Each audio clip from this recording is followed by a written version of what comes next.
ইউরোপীয় ইউনিয়ন ও মেক্সিকোর উপর ৩০% শুল্ক আরোপের ঘোষণা দিয়েছেন মার্কিন প্রেসিডেন্ট ডোনাল্ড ট্রাম্প। এরপর তেলে বেগুনে জ্বলে উঠে পাল্টা পদক্ষেপের হুঁশিয়ারি দিয়ে বসে ইউরোপীয় ইউনিয়ন। এখন তারা যুক্তরাষ্ট্রের রপ্তানির উপর পাল্টা শুল্ক আরোপের সিদ্ধান্ত আপাতত স্থগিত করেছে। ইইউ কর্মকর্তারা আশা করছেন ১ অগাস্টের সময়সীমার আগেই ডোনাল্ড ট্রাম্পের সঙ্গে একটি বাণিজ্য চুক্তিতে পৌঁছাতে সক্ষম হবে তারা।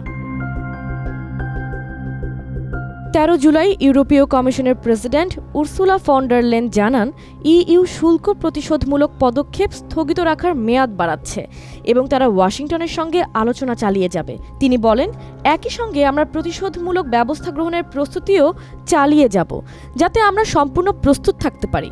ব্রাসেলসে এক সংবাদ সম্মেলনে তিনি আরও বলেন, আমরা সবসময় পরিষ্কারভাবে বলেছি যে আমরা আলোচনার মাধ্যমে সমাধান চাই।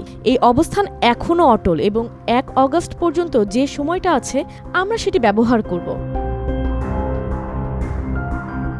এর আগে গত মার্চ মাসে ইইউ ট্রাম্পের ইস্পাত ও অ্যালুমিনিয়ামের উপর আরোপিত শুল্কের প্রতিক্রিয়ায় $৩০ বিলিয়ন মূল্যের মার্কিন পণ্যের উপর পাল্টা শুল্ক আরোপের ঘোষণা দিয়েছিল।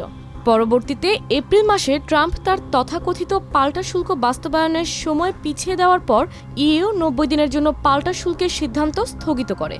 ইইউর এই স্থগিতাদেশ ১৪ জুলাই মধ্যরাতে শেষ হওয়ার কথা ছিল। ট্রাম্পের সর্বশেষ শুল্ক হুমকির জবাবে করণীয় নির্ধারণে ১৪ জুলাই ইইউর বাণিজ্য মন্ত্রীদের ব্রাসেলসে বৈঠকে বসার কথা রয়েছে।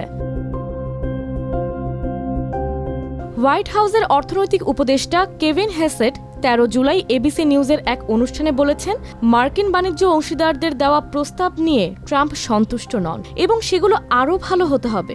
এই শুল্ক বাস্তবেই কার্যকর হবে যদি প্রেসিডেন্ট মনে করেন যে প্রস্তাব যথেষ্ট ভালো নয়। তবে আলোচনা চলছে, দেখা যাক শেষ পর্যন্ত কি হয়।